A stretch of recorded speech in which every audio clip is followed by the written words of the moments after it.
እጅግ በጣም የምንወደው ወንድማችን የኢቢኤስ ቴሌቪዥን መስራችና ዋና ስራ አስፈጻሚ አቶ አማን ህልፈትን ምክንያት በማድረግ የሽኝት መርሃ ግብር ተዘጋጅቶ እዛ ነው ያለነው። ሙሉ ሰው ስንኖር በዚች ምድር ላይ ብንችል ከቻልን ከሆነልን እንደ አማን ነው። ምክንያቱም አማን አሟሉ የተባሉትን ነገሮች በሙሉ አሟልቶ የኖረ ነው እዚህ ምድር ላይ። እግዚአብሔር ነው ምስክሬ። በጣም መልካም ሰው ነው። በጣም መልካም ሰው ነው። ተግባሩ፣ ስራው ሁሌም ቢሆን መልካም ነው። ለእኛ በጣም እንግዲህ የሚገርም ነገር ነው ያደረገልኝ። በጣም ሲበዛ ትሁት ነው። በጣም ጥሩ ሰው ነው። ከመጠን በላይ ሲለይ ከባድ ነው፣ ግን የሄደበት ደግሞ ከዚህ የተሻለ ነው ብዬ ስለማምን ወደ እግዚአብሔር ጋር ነው፣ ወደ ጌታ ጋር ስለሆነ ወንጌል የምስራች ነው። ጉድ ኒውስ። ክብር ለእግዚአብሔር ይሁን። ምንድን ነው የምስራችነቱ?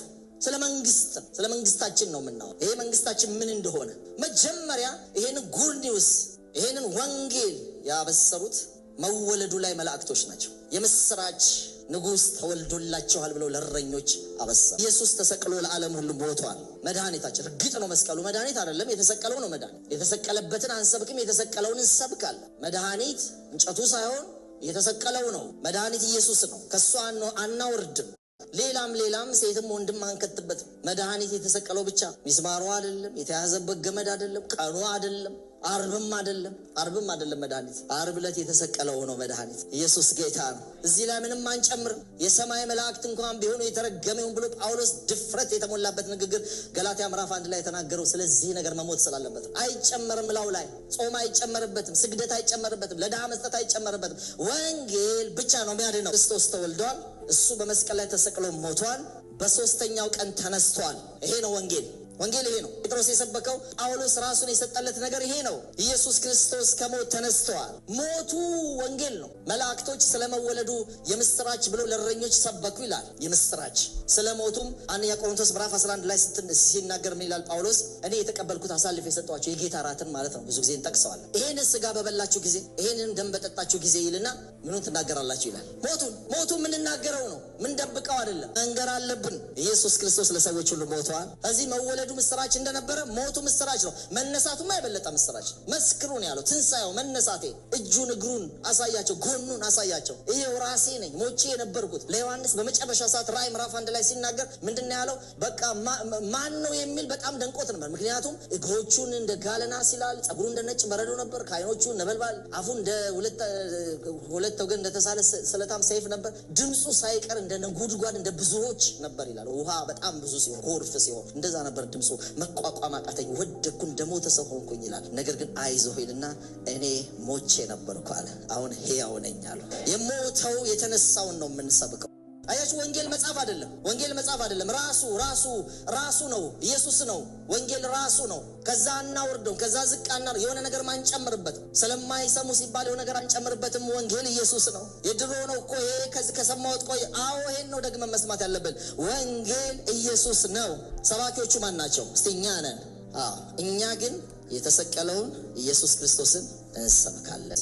ኢየሱስ የበግነቱ፣ የመድማቱ፣ የትህትናው በቃ ሲተፋ በሸላቾች ፊት ዝም እንደሚል በግ ዝም ሲል አፉን ሳይከፍት ሲቀር መልስ ሲያጣ ነው ኢየሱስ ማለት ትህትና። አንበሳውስ ክርስቶስ፣ እኔ ክርስቶስ ነኝ። ለዮሐንስ የተገለጠው እንደ ጋለና እግሩ የሆነው እንደ ነጭ እንደ በረዶ ጸጉሩ የሆነው ከዓይኖቹ በቃ እንደ ነበልባል የሆኑት አፉ እንደ ብዙዎች ድምፅ ያልኳችሁ ገብቷችኋል? የሚያስፈራው በፊት ለፊቱ ያለውን ብርሃን ማየት የማይችለው እንደ ሞተ ሰው ነው የወደቀለት። ግን ያ ክርስቶስ አንበሳው የመጣው ታርዶ ነው። የታረደው በግ ነው አንበሳ የሆነው፣ የይሁዳ አንበሳ የሆነው። መጀመሪያ ታርዶ ነው። መጀመሪያ መጣው በግ ሆኖ ነው፣ ትሑት ሆኖ ነው፣ ተሰቅሎ ነው። ያ የተሰቀለውን አንበሳ የሆነው በነበረኝ ክብር አክብረኝ ብሎ በክብር የተቀመጠው አሁን ሲመጣ በግ ሆኖ አይመጣም። ይሁዳ አንበሳ በክብር ይመጣል። ክርስቶስ ይገለጣል፣ በብርሃን ይመጣል።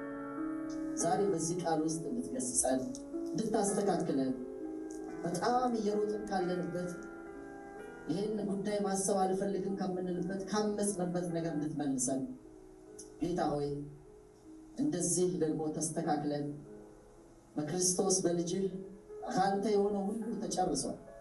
አንድ ልጅ ነበረ፣ አንድ ልጅን ለእኛ ሰጠ።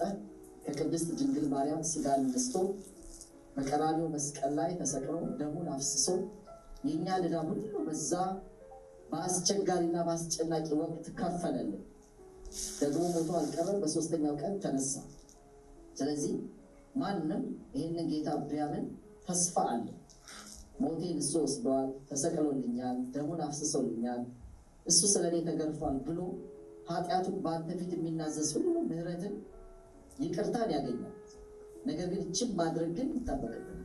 ዛሬ በፊትህ እለምንሃለሁ ንስሐችንን እንድትቀበል የሰራነውን ከልጅነት ጀምሮ እስከ እውቀት እስካሁን ሰዓት ድረስ በማወቅና ባለማወቅ የሰራነውን በደል ሁሉ ይቅር እንድትለን እለምንሃለሁ። እግዚአብሔር አባታችን ሆይ በዚህ ጊዜ ወንድማችንን ወደ ራስህ ሰብስበሃል። ምንፈራው ለእኛ ነው። ጌታ ሆይ ንስሐ ሳንገባ ወደ አንተ ህይወታችንን ሳናስተካከል እንዲሁ እዚህ ምድር ብቻ ህይወታችንን እንዳደረግን ከአንተ ጋር ስምህን ሳንጠራ አንድ ቀን እንኳን ሳንንበረከክ አንድ ቀን እንኳን ቅዱስ ቃልን ከፍተን ሳናነብ አንድ ቀን እንኳን ወደ ሞተልን ወደ ተሰቀለልን ጌታ ተጠግተን ህይወታችንን እንድትሰጥ እለምንሃለሁ። አንተ የፍቅር አምላክ ነህ። መቼም ጊዜ ገና ሳናቅ ሳንፈጠር በፊት ነው አንድ ልጅን ሰጥተህ በቀራንዮ መስቀል እንዲሰቀልልን ያደረገው። ዛሬ የበለጠ ብንጠጋ ስምህን ብንጠራ እባክህ ይቅር በለኝ ብንል ምህረት አድራጊ ነህና ለዚህ ሰው ሁሉ ይልቁንም ላልተጠጉ ሰዎች እንደዚህ ላልመሰላቸው ሰዎች እግዚአብሔር ሆይ ምህረት እንድታረግ ልባቸውን እንድትነካ መንፈሳቸውን እንዲስተካከል ወደ አንተ እንዲጠጉ መወሰን እንዲችሉ ዛሬ ነገ